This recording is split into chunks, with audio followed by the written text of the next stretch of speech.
January 17, 1945. The Vosges Mountains, eastern France.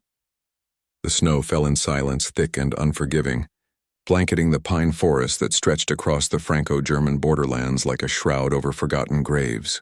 The temperature had dropped to 15 degrees below freezing. Each breath hung in the air, crystalline and brief before dissolving into the gray winter void. In the valley below, the skeletal remains of farmhouses stood as monuments to a war that had already consumed this land twice in a single generation. The wind carried no sound of birds, no rustle of wildlife, only the occasional crack of ice-laden branches surrendering to their burden. In this frozen wilderness, a single British officer moved through the trees with the cautious precision of a man who understood that survival depended on invisibility. Captain John Tonkin of the Special Air Service wore the tattered remains of his combat uniform beneath a liberated German greatcoat, its wool still carrying the acrid smell of its previous owner's last cigarette. His face, once clean-shaven according to military regulation, now bore 10 days of stubble darkened by grime and exhaustion. In his right hand he gripped a Colt .45 automatic with 4 rounds remaining. In his left pocket, he carried a brass compass that had guided him through 3 countries and 200 miles of enemy territory. He had been running for 11 days. The capture had come swiftly, as such things always do in war. One moment of tactical miscalculation transforming weeks of careful planning into catastrophe. It was the nature of special operations, the unspoken bargain every SAS man made when he volunteered for service behind enemy lines. Spectacular success or spectacular failure, with no middle ground between glory and annihilation. Tonkin had known this when he'd parachuted into occupied France 4 months earlier. He'd known it when his team had derailed 17 German supply trains. He'd known it when they'd sabotaged the ammunition depot outside Strasbourg, sending flames 300 feet into the November sky.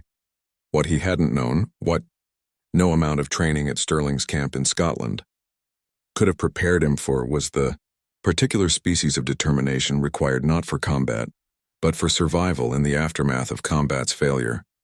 The Special Air Service had been born from necessity and audacity in equal measure, conceived in the North African desert by David Stirling, a lieutenant who believed that small teams of highly trained men could accomplish what entire battalions could not. The year was 1941, and Britain stood alone against the mechanized fury of the Third Reich. Traditional military doctrine had proven inadequate against Rommel's Afrika Korps. What was needed, Stirling argued to skeptical superiors, was a new kind of warfare, asymmetric, unpredictable, operating in the spaces between conventional battle lines. The concept was elegant in its simplicity.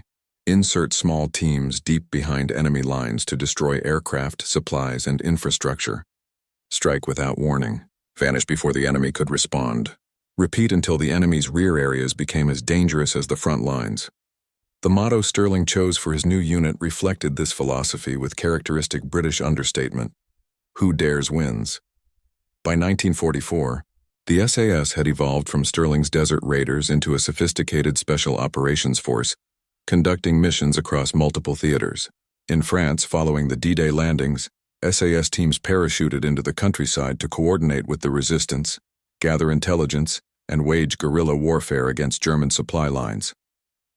These operations, codenamed Bulbasket, Houndsworth, and Leuthen, inflicted damage vastly disproportionate to the number of men involved.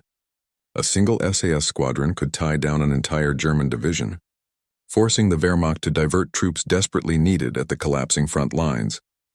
John Tonkin had volunteered for the SAS in 1943, drawn by the same mixture of patriotism and restlessness that characterized most Special Forces volunteers. He was 24 years old, a former surveyor from Cornwall who had discovered in himself an unexpected talent for violence and leadership. The SAS training had been deliberately brutal, designed to identify men who possessed not just physical endurance, but the mental resilience to operate independently in hostile territory. Of the 60 men who began the selection course with Tonkin, only 12 completed it. He finished second in his class. His first operation, a raid on a German coastal battery in Normandy, had been executed with textbook precision.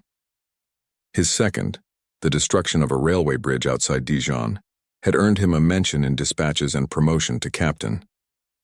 By the time he parachuted into the Vosges Mountains in September 1944, Tonkin commanded a 12-man team with orders to interdict German supply routes and gather intelligence on Wehrmacht troop movements in the region. For 3 months, they succeeded brilliantly. They lived in the forests, supplied by nocturnal RAF drops and supported by local resistance fighters who provided food, shelter, and intelligence. They moved like ghosts through the German rear areas, laying charges beneath railway tracks, ambushing supply convoys and transmitting detailed reports on enemy dispositions back to Allied headquarters in Paris. The Germans knew British special forces operated in the region. The sabotage was too sophisticated to be the work of civilian partisans, but they could not locate them, could not predict their movements, could not prevent the nightly destruction of materiel desperately needed at the front. Then, on January 6, 1945, came the betrayal. The Germans arrived at dawn. 2 companies of Waffen-SS troops supported by local Gestapo agents who knew every farmhouse, every barn, every root cellar in the valley. Later, Tonkin would learn that a French collaborator had sold information about the team's location for 5,000 francs and a promise of safe passage to Switzerland. In the moment, however, there was no time for understanding, only reaction. The splintering crash of doors kicked open, the shouts in German, the staccato bark of MP-40 submachine guns. Tonkin and 3 others escaped the initial assault by virtue of sleeping in the barn rather than the farmhouse. They ran through the pre-dawn darkness as rifle fire cracked through the frozen air, rounds thudding into tree trunks with sounds like axes biting wood. Behind them, the remaining members of their team fought briefly and desperately before being overwhelmed. 2 were killed in the firefight. The other 6 were captured and marched away at gunpoint, their hands bound with wire. The 4 who escaped separated immediately, following their training. Tonkin headed east alone, carrying only his sidearm and the clothes on his back. For 11 days he moved through the winter landscape, avoiding roads, avoiding villages, avoiding any place where German patrols might search for fugitives. He ate snow for water. He stole a cabbage from a frozen field and rationed it across 3 days. Once he watched from a tree line as a column of Wehrmacht infantry trudged past, their faces gray with exhaustion, their uniforms patched and threadbare, heading west toward the failing front. On the 11th day, his luck expired.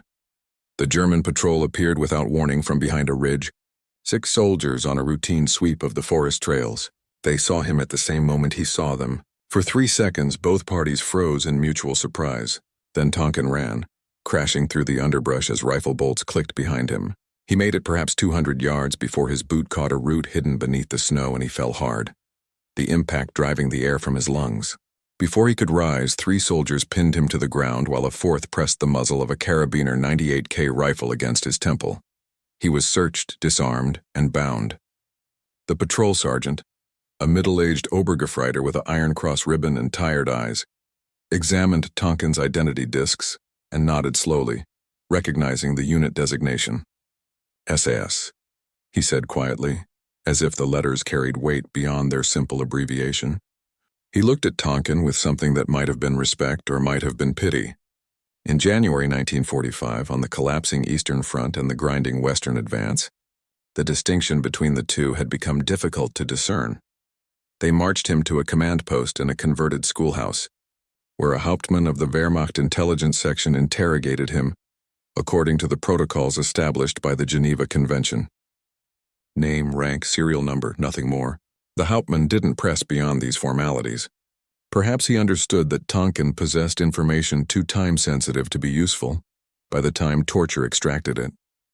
Perhaps he simply lacked the energy for cruelty in a war already lost. Instead, Tonkin was classified as a prisoner of war, given a piece of bread and a cup of ersatz coffee that tasted of roasted acorns, and locked in a cellar to await transport to a rear area processing center.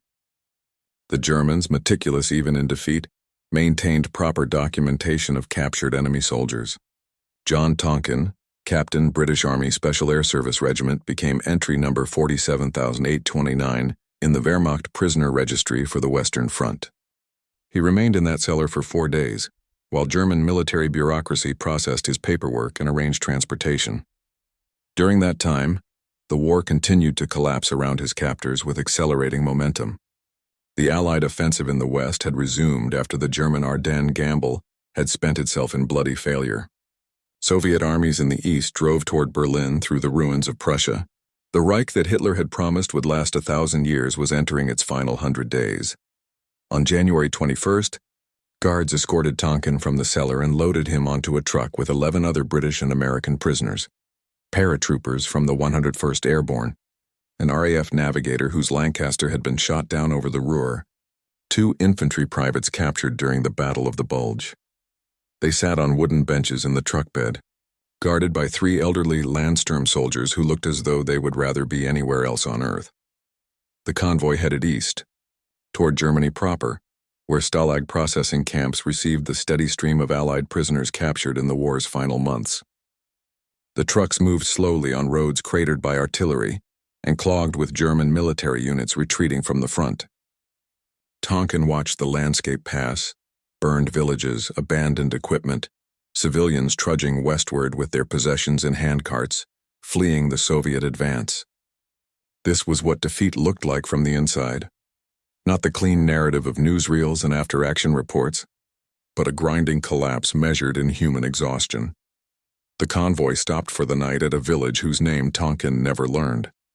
The prisoners were locked in a church basement that smelled of mildew and coal dust. They received another meal of bread, this time without even the acorn coffee, and settled on the stone floor to sleep. The guards, 2 boys who looked barely 17 and a corporal with a hacking cough that suggested tuberculosis, sat outside the door playing cards by candlelight. Tonkin lay awake, listening to the distant rumble of artillery from the west. The sound was constant now, a low thunder that never ceased. He thought about his team, the men captured in the raid, the 2 killed in the firefight, the 3 who had escaped with him into the forest. He thought about the brass compass in his confiscated possessions, pointing faithfully north toward a freedom he could no longer reach. He thought about the training they'd received in Scotland, the endless repetitions of escape and evasion procedures, the lectures on prisoner behavior and the duty to attempt escape.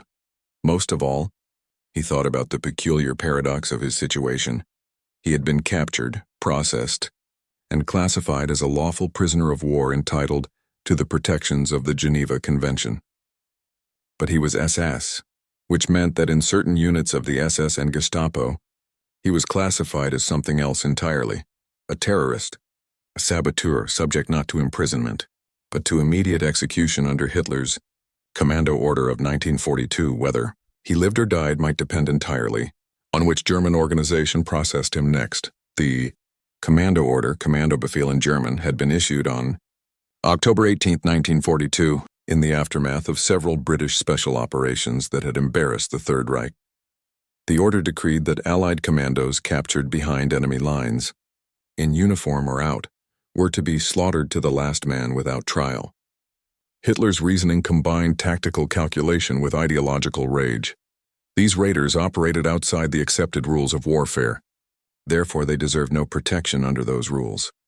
The order was illegal under international law, a fact recognized by many Wehrmacht officers who quietly declined to implement it.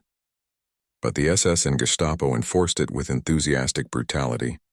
Dozens of captured British commandos, SAS troopers, and Allied Special Forces personnel had been shot, hanged, or beaten to death in compliance with Hitler's directive. The exact number would never be precisely known. Bodies disposed of in unmarked graves, records destroyed as Germany collapsed, but estimates ranged above 200 men. Tonkin knew of the order's existence. Every SAS soldier knew. They'd been briefed before every mission. If captured, identify yourselves clearly as British military personnel. Insist on prisoner of war status. Refuse to sign confessions or statements. Remember that Wehrmacht regular units generally respected the Geneva Convention, even when the SS did not. Survive long enough to reach a proper POW camp, and you would likely survive the war. But surviving long enough was the challenge. In the chaos of Germany's collapse, with competing military and security organizations operating in overlapping jurisdictions, a captured SAS officer might be processed properly by one unit and shot by another before bureaucracy could sort out the jurisdiction.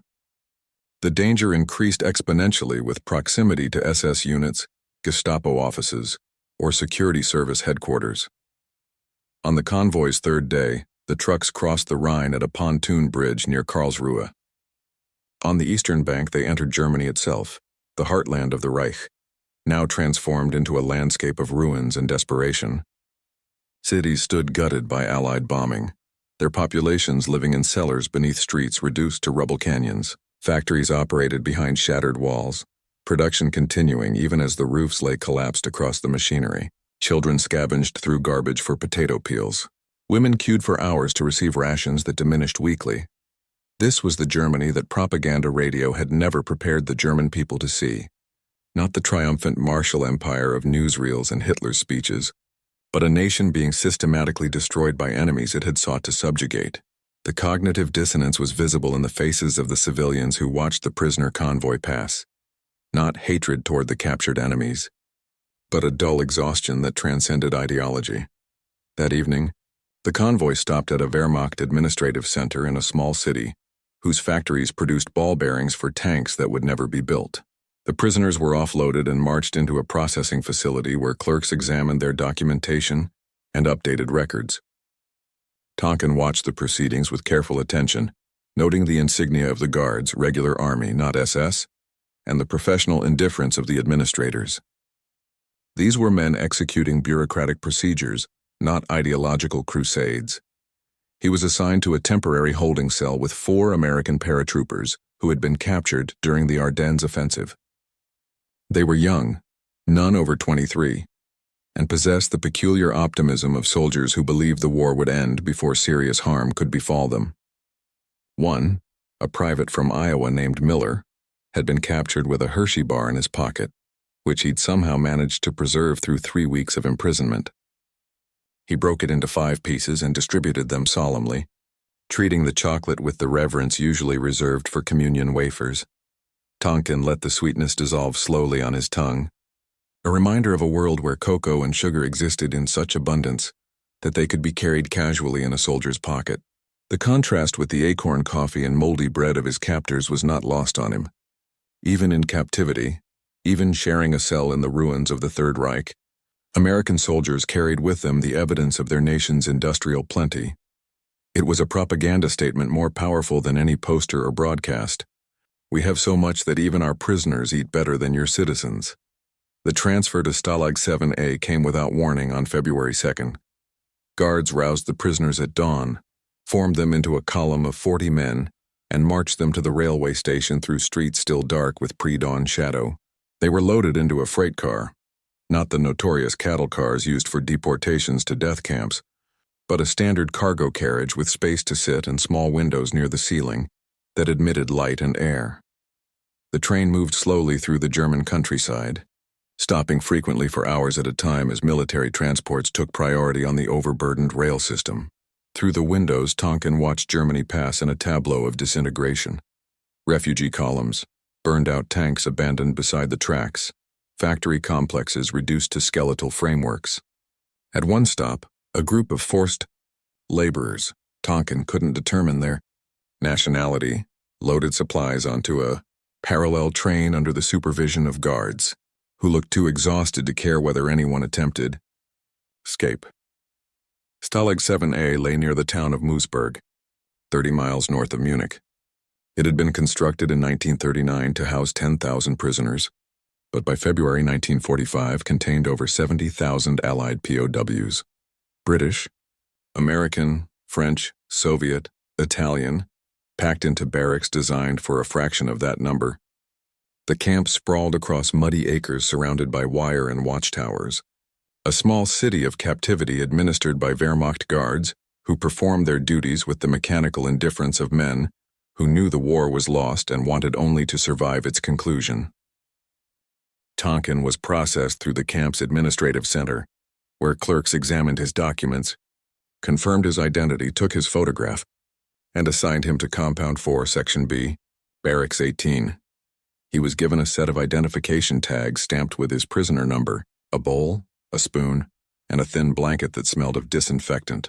A Feldwebel with a wooden leg, veteran of the Eastern Front, where the Soviets had left him without the limb but mercifully alive, explained the camp rules in careful English. Roll call twice daily, no approaching the wire, Red Cross parcels distributed when available. Work assignments mandatory for enlisted men but not officers. The Americans will be here soon, the Feldwebel said quietly, glancing at the other guards to ensure they hadn't heard. Maybe 2 months. Maybe sooner. Keep your head down and you'll see home again. Barracks 18 housed 63 men in a space designed for 20. They slept on triple-level bunks constructed from rough timber, arranged so tightly that movement required coordination with neighbors. The air inside was thick with the smell of unwashed bodies, damp wool, and the latrine buckets that couldn't always be emptied before they overflowed. Light entered through windows covered with cardboard where glass had broken.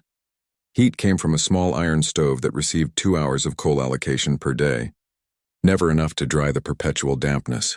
Among the men, Tonkin found a cross-section of Britain's military establishment: infantry officers from county regiments, tank commanders from the armored divisions, RAF pilots shot down over the Reich, paratroopers captured at Arnhem, and a handful of other Special Forces personnel, 2 SAS, 1 Special Boat Service, 3 commandos. They recognized each other immediately, bound by the shared experience of having operated behind enemy lines and survived the particular dangers that attended such work. The senior British officer in the compound was a lieutenant colonel named Havers, captured at Dunkirk in 1940 and imprisoned for nearly 5 years. He ran the compound with the punctilious attention to military protocol that characterized long-term POWs, maintaining rank structure, organizing educational lectures, enforcing standards of personal hygiene despite the impossible conditions. It was, Tonkin recognized, a way of preserving sanity in a situation designed to erode it.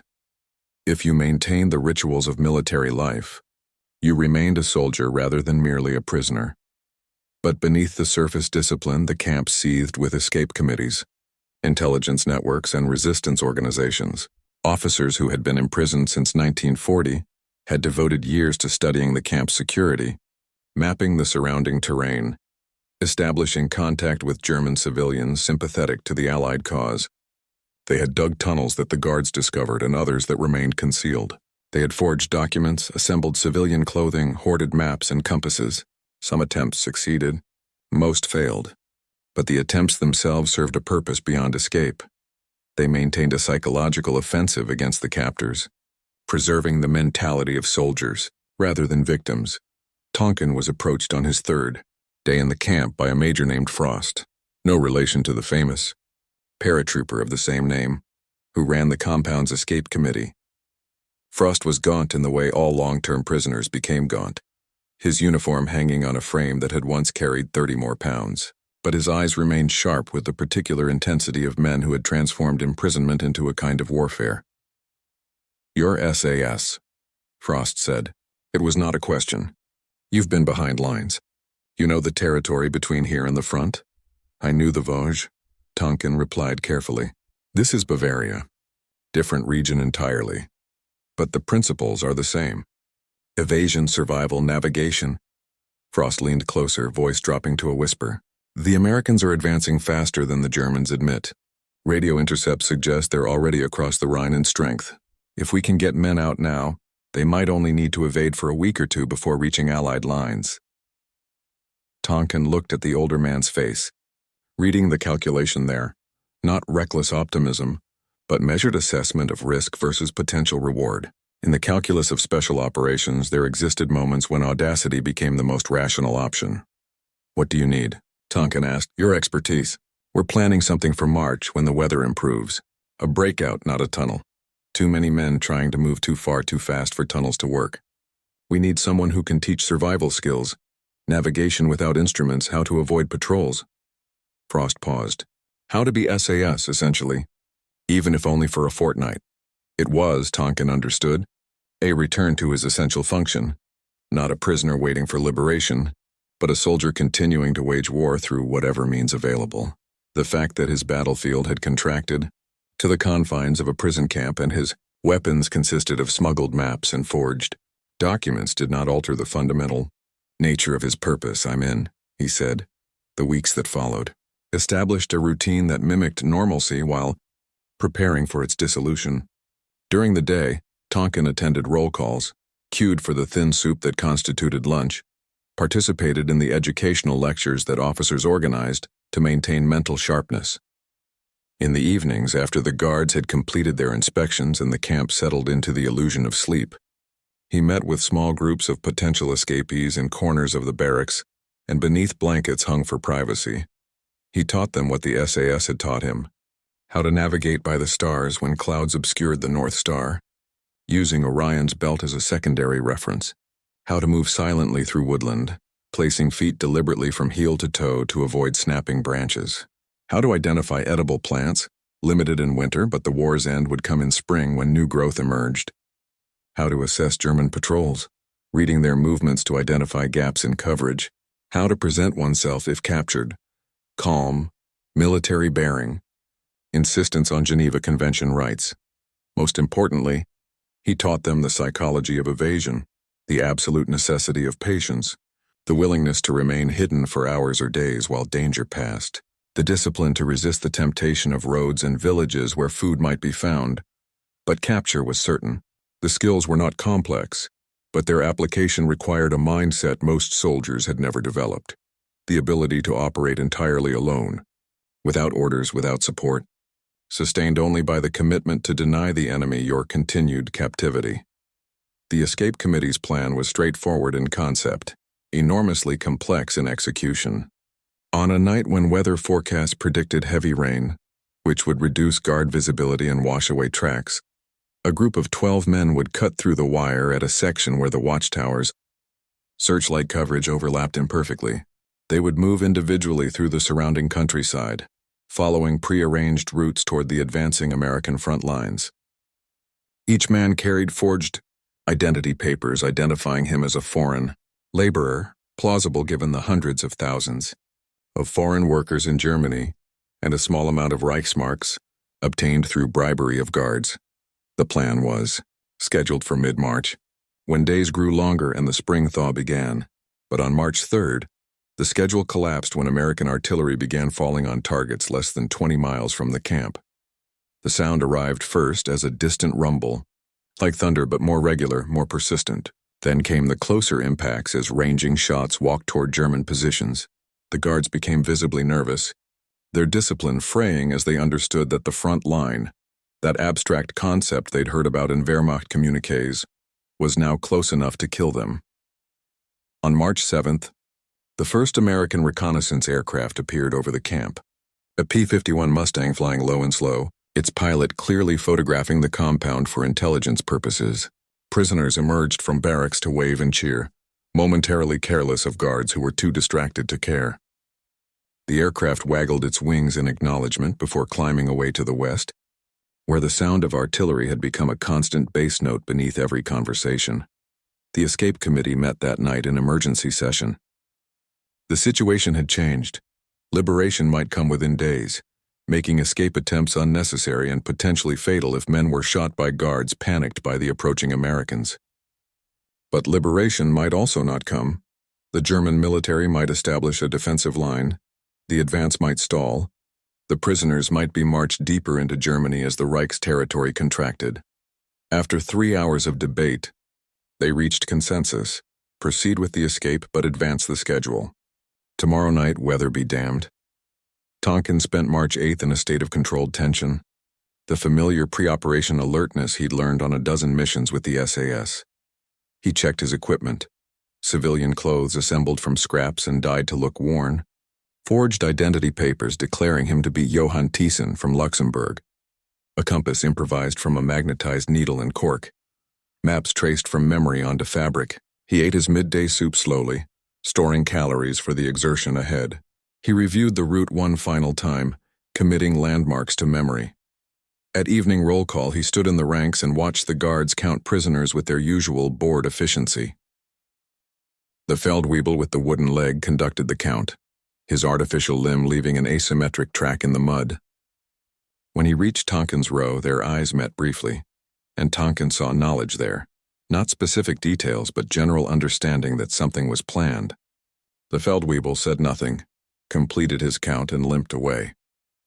Darkness came late in early March, the sun setting after 6 o'clock. The camp settled into its evening routine, guards changing shifts, prisoners retreating to barracks, the searchlights beginning their methodical sweeps of the wire. At 11 o'clock, when the camp had fallen into the illusion of sleep, 12 men moved silently through the barracks toward the pre-positioned wire cutters. Tonkin reached the perimeter fence at 11:15. The wire was standard German military installation, triple strand with the middle strand electrified. But the camp's electrical supply was erratic, power rationed, and frequently interrupted. The escape committee had been monitoring the current for weeks, documenting the patterns. Between 11 and midnight, power to this section was typically cut for 40 minutes to conserve coal at the generating plant. At 11:20, one of the escapees touched a blade of grass to the wire, testing. No spark. The power was off. They cut quickly, efficiently, opening a gap just wide enough for a man to squeeze through. The wire parted with soft pings that sounded catastrophically loud in the silence, but were lost beneath the ambient noise of the camp. Snoring prisoners, creaking buildings, the distant rumble of artillery. One by one, the 12 men slipped through the gap and into the darkness beyond. Tonkin went forth, pulling himself through the wire and rolling into the ditch beyond the fence. He lay still for 30 seconds, waiting to see if alarms would sound, if searchlights would swing toward them, if guards would open fire. Nothing. Only the night, the artillery's distant thunder, and the rapid beating of his own heart. Then he was up and moving, jogging in a crouch toward the tree line 200 yards distant. Behind him, the other escapees dispersed according to plan, each man heading toward his assigned route. By the time the guards discovered the cut wire during the 4 a.m. inspection, the 12 would be miles away, dispersed across the Bavarian countryside. Tonkin reached the trees and paused, looking back at the camp one final time. The searchlights continued their methodical patterns, illuminating nothing but empty ground. The watchtowers stood silent, their guards perhaps asleep, perhaps simply unwilling to see what they'd been trained to prevent. In the distance, the barracks hulked like dark ships on a darker sea. Then he turned and moved deeper into the forest, navigating by the stars overhead, heading west toward the sound of American guns. The landscape of Bavaria in March 1945 was a study in contradictions. Pastoral countryside scarred by war, villages that looked medieval except for the burned tanks beside their churches, forests that might have inspired Grimm's fairy tales now used as cover by desperate men fleeing in all directions. Tonkin moved through this terrain with the skills that had kept him alive in occupied France. But the situation was fundamentally different. There he had operated with the support of the resistance, supplied by RAF drops, with the population generally sympathetic, or at least neutral. Here he moved through the heart of enemy territory as that territory collapsed into chaos. German military units retreated eastward in disorganized streams, their discipline varying wildly from unit to unit. Some maintained excellent order, marching in formation with their weapons maintained and their officers in control. Others had dissolved into armed mobs, looting as they went, dangerous to everyone they encountered. Civilians clogged the roads, fleeing the approaching Soviets in the east or the bombing in the cities or simply the general violence that consumed Germany in its death throes. Through this chaos, Tonkin moved like a ghost, appearing as a foreign laborer when he needed to be seen, vanishing into woodland when danger approached. He traveled by night, navigating by the stars and by the sound of artillery, which grew steadily louder as he moved west. During the day, he sheltered in abandoned buildings, barns, tool sheds, any structure that offered concealment and a view of approaches. Food became the immediate concern. The German countryside was as starved as its cities, fields unplanted or harvested by military units that had no intention of leaving supplies for an advancing enemy. Tonkin scavenged what he could find, a bag of seed grain in a barn which he soaked in water until it softened enough to chew. The withered remains of last year's vegetable garden behind a bombed farmhouse. Once an egg from a chicken that had somehow survived its owner's evacuation. On his second night of freedom, he encountered a column of American prisoners being marched eastward by their German guards. Men captured in the final German offensives, now being moved deeper into shrinking German territory. He watched from the tree line as they passed, thin and exhausted, moving with the shuffling gait of men at the end of their endurance. The guards looked no better. Elderly Landsturm soldiers pressed into service from the Reich's last reserves of manpower. Tonkin considered attempting to free the prisoners but recognized the futility. He was one man with no weapons, facing guards who, however exhausted, remained armed, and would shoot rather than face the consequences of allowing a mass escape. He watched them pass and continued west, carrying the image of their faces with him. A reminder that liberation was not yet universal, that men were still dying in a war whose outcome had been determined months ago. The weather turned on his fourth day of movement, spring rain arriving in sheets that reduced visibility to yards and turned the roads to rivers of mud. It was miserable for travel but excellent for evasion. The German military units sheltered rather than maintained patrols, and the civilians who might notice a suspicious foreigner huddled inside their homes. Tonkin walked through the rain for 18 hours straight, soaked to the bone, shivering, but making better progress than he'd managed in the previous 3 days combined. On March 13th, he heard American voices. The sound came from beyond a ridgeline, carried on the wind with unmistakable clarity. English spoken with American accents, the particular dialect of men from the Midwest and South, discussing weapons maintenance and complaining about the rain. Tonkin approached carefully, aware that nervous soldiers in combat zones shot first and established identification afterward. He emerged from the tree line with his hands raised, calling out in English, "British officer, don't shoot." "I'm British." 6 American soldiers spun toward him, rifles raised, fingers on triggers. For a moment, the situation balanced on the edge of tragedy. One nervous private, one misinterpreted movement, and Tonkin's escape would end in fratricide. Then a sergeant stepped forward, studying him with experienced eyes that noted the improvised civilian clothes, the beard, the emaciation. "Who the hell are you?" the sergeant asked. "Captain John Tonkin, British Army Special Air Service Regiment. Escaped from Stalag 7A 5 days ago, serial number 15629. The sergeant lowered his rifle and grinned. "Well, I'll be damned." "Lieutenant," he called back toward the tree line. "We got a Brit here says he escaped from a prison camp." The debriefing took place in a farmhouse the Americans had commandeered as a forward command post. Tonkin sat wrapped in a U.S. Army blanket, drinking coffee, real coffee, not the acorn substitute, rich and hot and almost overwhelming after months without it. While an intelligence officer questioned him about German troop dispositions, camp locations, civilian morale, everything he'd observed during his captivity and escape.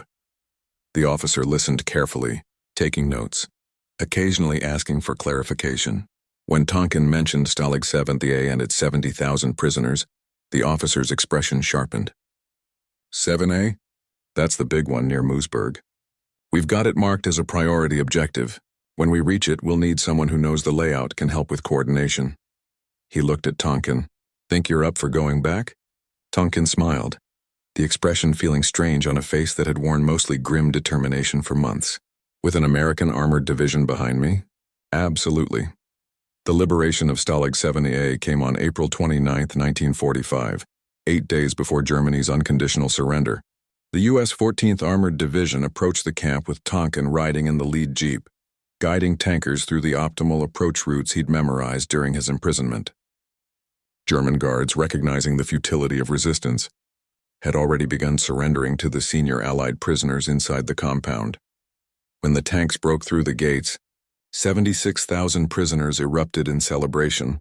British, American, French, Soviet, Italian, Yugoslav, Polish, men from 24 nations brought together by captivity and now united in liberation. They swarmed the vehicles, shaking hands with their liberators, weeping, laughing, singing national anthems in 12 languages. Tonkin found Lieutenant Colonel Havers standing beside the now unguarded flagpole, watching the scene with an expression of profound relief. The colonel had spent 5 years in captivity, 5 years maintaining discipline and hope among men who had every reason to despair. Now finally, his war was ending. "Frost made it out," Havers said, referring to the escape committee chief. 2 days after you, reached American lines outside Munich. 6 others from your group got through as well. 4 were recaptured but survived until liberation. 2, he shook his head, shot by SS while trying to surrender. The usual story. Tonkin absorbed this information in silence. 8 survivors from 12 escapees. In the calculus of special operations, those were acceptable casualties. In the reality of individual lives, each loss was a tragedy that would haunt survivors forever. But standing in the liberated camp, watching 76,000 men celebrate their freedom, Tonkin understood something about the mathematics of war that transcended individual loss. This was what they had fought for. This moment when captivity ended and men became human again rather than property. The two who had died in the attempt had made the same calculation every special forces soldier made. That the risk was worthwhile. That freedom was worth dying for if dying was required. Epilogue. The weight of a compass in. The years after the war, John Tonkin would return to civilian life, marry, raise children, work again as a surveyor, measuring boundaries and distances with the same precision he'd once applied to combat operations. He rarely spoke of his service, maintaining the characteristic silence of his generation, men who had done extraordinary things and then filed them away as simply the war, as if 3 years of combat and captivity could be summarized in 2 words and a shrug. But he kept certain objects from those years.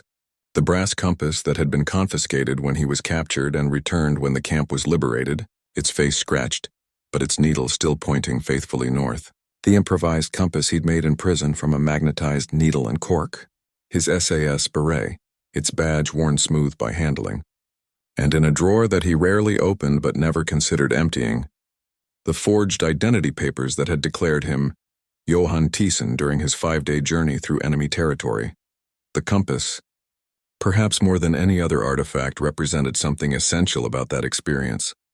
Not the combat, not the capture, not even the escape, but the fundamental orientation toward freedom that had sustained him through all of it. The needle pointed north because that was its nature, regardless of circumstances. Tonkin had moved west because that was his nature, regardless of circumstances. The direction was different, but the principle was identical.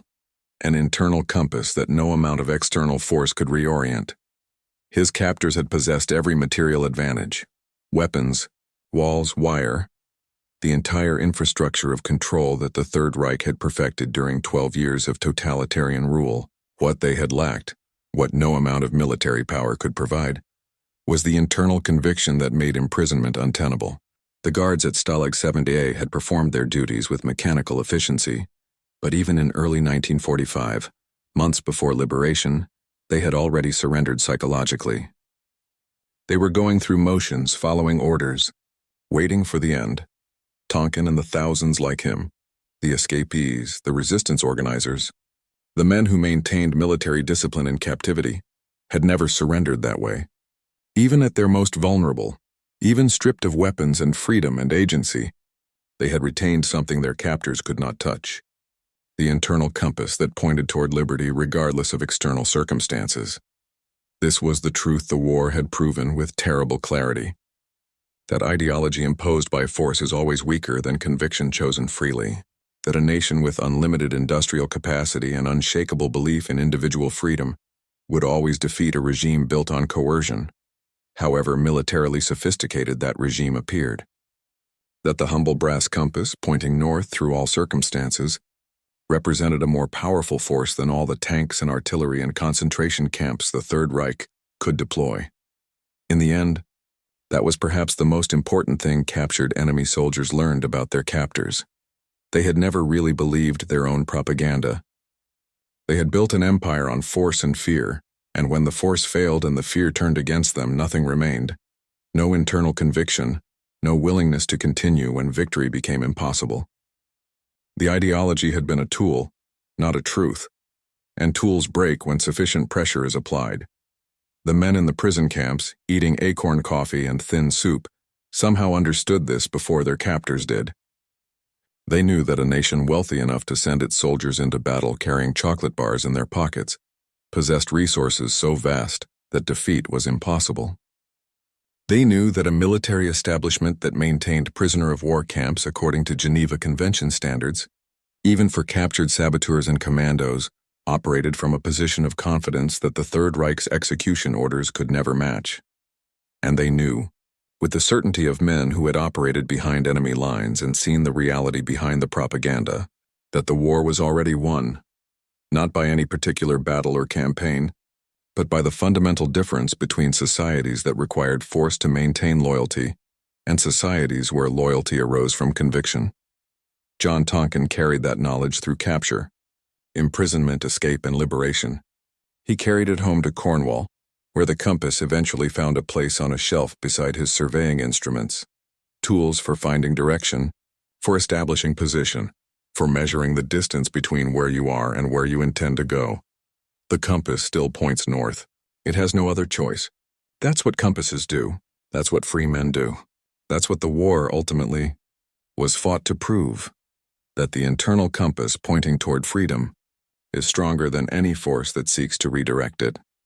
The Germans learned this lesson too late, in the ruins of their cities and the collapse of their regime, but others learned it by living it, by refusing to surrender that compass even when everything else was taken away.